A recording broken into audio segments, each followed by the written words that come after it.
ರದ್ದಾಗಲಿ ರದ್ದಾಗಲಿ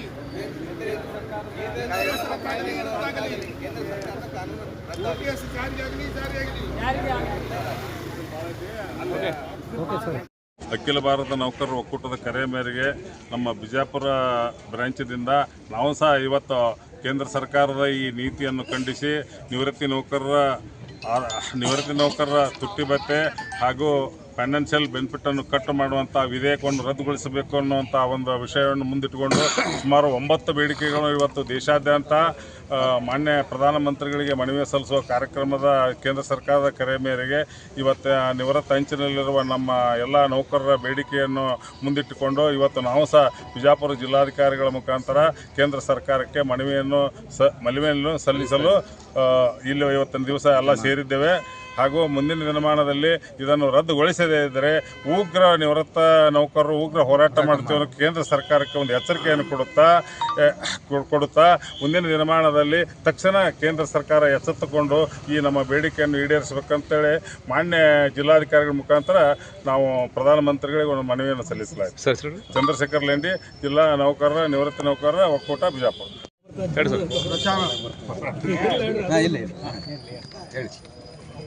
ಬಂಧುಗಳೇ, ಇವತ್ತು ಅಖಿಲ ಭಾರತ ನಿವೃತ್ತಿ ನೌಕರರ ಫೆಡರೇಷನ್ ವತಿಯಿಂದ ಬೇಡಿಕೆ ದಿನಾಚರಣೆ ಪ್ರಯುಕ್ತ ಬಿಜಾಪುರ ಜಿಲ್ಲೆಯಲ್ಲಿ ಪ್ರತಿಭಟನೆ ಮಾಡ್ತಾ ಇದ್ದೇವೆ.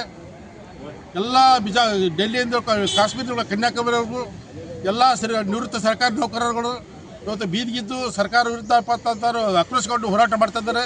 ನಮ್ಮ ನೌಕರ ಬೇಡಿಕೆಗೆ ಏನು ಇವತ್ತು ನಿವೃತ್ತಿ ನೌಕರ 60 ವರ್ಷ 70 ವರ್ಷ ಆದರೂ ಕೂಡ ಇವತ್ತು ಹೋರಾಟ ಬೀದಿಗಿದ್ದು ಹೋರಾಟ ಮಾಡೋಕ್ಕೆ ಅವಶ್ಯಕತೆ ಏನು ಯಾಕೆ ಬಂತಂತಂದರೆ ಸರ್ಕಾರ ಇತ್ತೀಚೆಗೆ 2022 ಕಾಯ್ದೆ ತೊಗೊಂಡು ಆ ಕಾಯ್ದೆ ಪ್ರಕಾರ ಸ್ಥಗಿತ DAನ ಆರ್ಥಿಕ ನಮಗೆ ಪ್ರತಿ ವರ್ಷಕ್ಕೊಂದು ಸಲ 2 ಸಲ ಡೇವ್ ಕೊಡ್ತಾರೆ.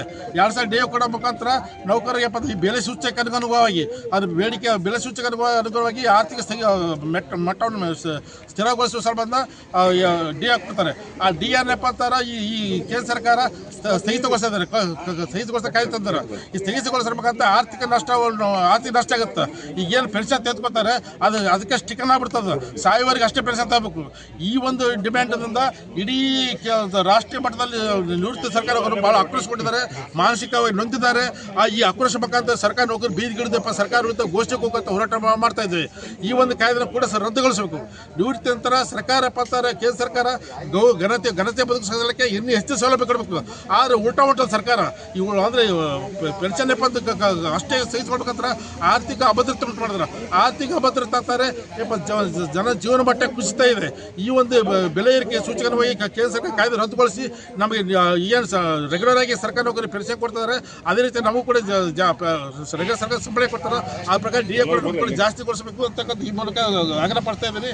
ಜೊತೆಗೆ ಇನ್ನೂ ಡಿಮ್ಯಾಂಡ್ ಅಂತಾರೆ. ನಮ್ಮ ಇನ್ನೊಂದು ಹೊಸ ಡಿಮ್ಯಾಂಡ್ ಅಂತಾರೆ. ಸುಮಾರು 10 ಡಿಮ್ಯಾಂಡ್ ಮೊನ್ನೆ ಕುರುಕ್ಷೇತ್ರದಲ್ಲಿ ನಡೆದಂಥ ಸಂದರ್ಭದಲ್ಲಿ ನಾವು ಸುಮಾರು 10 ಡಿಮ್ಯಾಂಡ್ ಇಟ್ಕೊಂಡು ಅಂತಾರೆ ಇಡೀ ರಾಷ್ಟ್ರೀಯ ಕಾಲ್ ಕೊಟ್ಟಿದ್ದಾರೆ. ಏನಪ್ಪ ಅಂತಾರೆ 65 ವರ್ಷಕ್ಕಿಂತ ಮೇಲ್ಪಟ್ಟ ಅಂತಾರೆ 10% ಕೊಡಬೇಕಂತಕ್ಕಂಥದ್ದು. 70 ವರ್ಷಕ್ಕಿಂತ ಮೇಲ್ಪಟ್ಟ ಅಂತಂದರೆ 20% ಕೊಡಬೇಕು. 70 ವರ್ಷ ಜೀವನ ಇನ್ನು ಬದುಕಿದ್ರೆ 30% ಕೊಡಬೇಕು. ಆಮೇಲೆ 80 ವರ್ಷಕ್ಕಿಂತ 80 ವರ್ಷ ಆದ ನಂತರ 50% ಇದು ಬೇಸಿಕ್ ಸ್ಯಾಲ್ರಿ ಕೊಡಬೇಕು. ಆಮೇಲೆ 85-90 ವರ್ಷ ಅಂತಂದರೆ ಸುಮಾರು 100% ಕೊಡಬೇಕು. 90 ನಂತರ 100% ಕೊಡಬೇಕಂತಕ್ಕಂಥದ್ದು.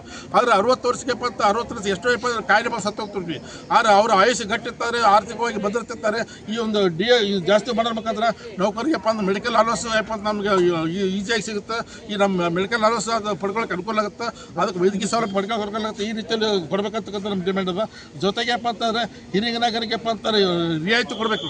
ಸರ್ಕಾರಿ ಬಸ್ಸಿನಲ್ಲಿ ಆಗಿರ್ಬೋದು, ಓಲೋ ಬಸ್ಸಲ್ಲಿ ಆಗಿರ್ಬೋದು, ಕೋವಿಡ್ ಬಸ್ಸಲ್ಲಿ ಆಗಿರ್ಬೋದು, ಆಮೇಲೆ ಟ್ರೈನ್ ಆಗಿರ್ಬೋದು, ಆಮೇಲೆ ಇದು ಫ್ಲೈಟ್ ವಿಮಾನದಲ್ಲಿ ಆಗಿರ್ಬೋದು. ಯಾಕೆ ವಯಸ್ಸು ಅಂತ ನಡೆದಾಡೋಕ್ಕೆ ಕಷ್ಟ ಐತಿ.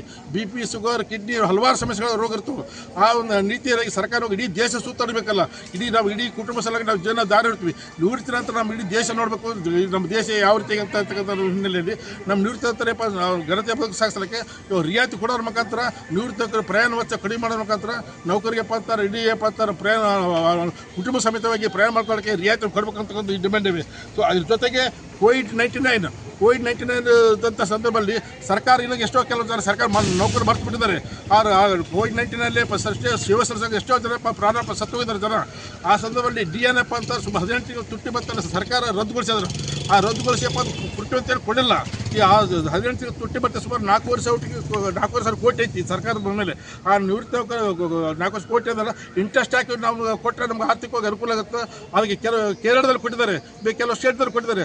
ಆ ರೀತಿಯಲ್ಲಿ ನಮ್ಮ ಕನ್ನಡದಲ್ಲಿ ಕೂಡ ಕೋವಿಡ್-19ದಲ್ಲಿ ನಂತರದಲ್ಲಿ ಏನು ಮುಟ್ಟುಗೋಲು ಹಾಕಿದ್ರೆ 18 ತಿಂಗಳು ತುಟ್ಟಿ ಬರುತ್ತೆ, ಪುನರಾಗಪ್ಪ ನಮಗೆ ಕೊಡಬೇಕಾದ ಡಿಮ್ಯಾಂಡ್ ಅದು.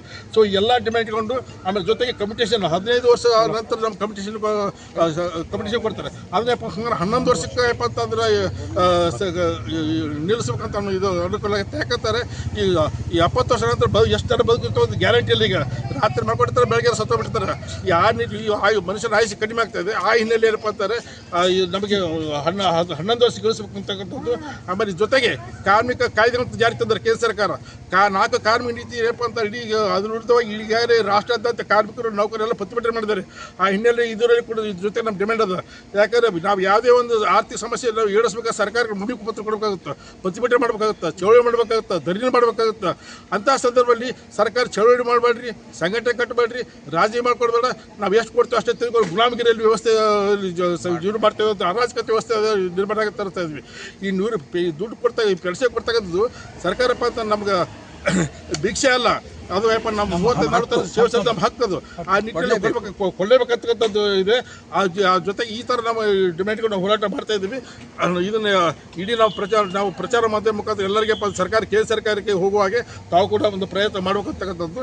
ಈ 4 ಕಾರ್ಮಿಕ ಕಾಯ್ದೆಗಳನ್ನು ಕೂಡ ರದ್ದುಗೊಳಿಸಬೇಕು. ರದ್ದುಗೊಳಿಸಿದ್ರೆ ಇಡೀ ದೇಶದಲ್ಲಿ ಆಕ್ರೋಶಗೊಳ್ತಾರೆ. ಸಾಮಾಜಿಕ ಅರಾಜಕತೆ ಭಾವನೆ ಉಂಟಾಗುತ್ತೆ.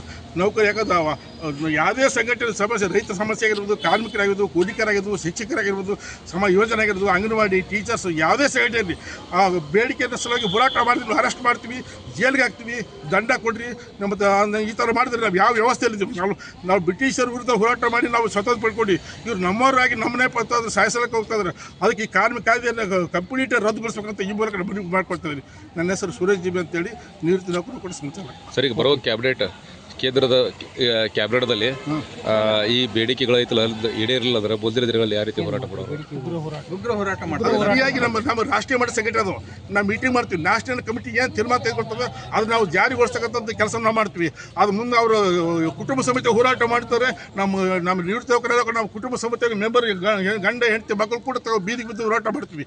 ಸರ್ಕಾರ ನಮ್ಮ ಕೇಂದ್ರ ಸರ್ಕಾರ ನೌಕರ ಸಂಘಟನೆ, ರಾಷ್ಟ್ರ ಸರ್ಕಾರ ಸಂಘಟನೆ ಏನು ಕಾಲ್ ಕೊಡ್ತಾರೆ ಆ ಪ್ರಕಾರ ನಾವು ಹೋರಾಟ ಮಾಡ್ತೀವಿ. ನಾವು ಇದನ್ನು ಬಿಡೋದಿಲ್ಲ. ನಮಗೆ ಏನು ಹಕ್ಕದನ್ನು ಪಡ್ಕೊಂಡಿದ್ವಿ. ಸುಮಾರು 100-150 ವರ್ಷ ಹೋರಾಟ ಮುಖಾಂತರ ಪಡ್ಕೊಂಡ ಹಕ್ಕನ್ನು ನಾವು ಪಡ್ಕೊತೀವಿ. ಅಲ್ಲಿವರೆಗೂ ವಿಶ್ರಮಿಸೋದಿಲ್ಲ ಅಂತ ಹೇಳೋಕೆ ಇಷ್ಟಪಡ್ತೀವಿ. ಹೆಸರು ನನ್ನ ಹೆಸರು ಸುರೇಶ್ ಜಿಬಿ ಅಂತೇಳಿ, ನಿವೃತ್ತಿ ನೌಕರರು ಕೊಟ್ಟದ್ದು ಬಿಜಾಪುರ ಸಂಚಾಲಕ. ಅಖಿಲ ಭಾರತ ಮಟ್ಟದ ನಿವೃತ್ತಿ ಪೆನ್ಷನ್ದಾರ ನೌಕರರ ಒಕ್ಕೂಟದ ಕರೆಯ ಮೇರೆಗೆ ಇವತ್ತು ಬಿಜಾಪುರ ಜಿಲ್ಲಾ ನಿವೃತ್ತಿ ನೌಕರರ ಫೆಡರೇಷನ್ ವತಿಯಿಂದ ಜಿಲ್ಲಾಧಿಕಾರಿ ಮುಖಾಂತರ ಮನವಿ ಪತ್ರನ ಕೊಡ್ತಾ ಇದ್ದೇವೆ. ಸುಮಾರು 12 ಬೇಡಿಕೆ ಇಟ್ಕೊಂಡು ಇಡೀ ರಾಷ್ಟ್ರಾದ್ಯಂತ ಬೇಡಿಕೆ ಇವೆ. ಮೊದಲನೇದಾಗಿ ಕೇಂದ್ರ ಸರ್ಕಾರ ತಂದಿರ್ತಕ್ಕಂಥ 2025 ಒಂದು ಕಾಯ್ದೆಯನ್ನು ರದ್ದುಗೊಳಿಸಬೇಕು. ನಿವೃತ್ತಿ ನೌಕರ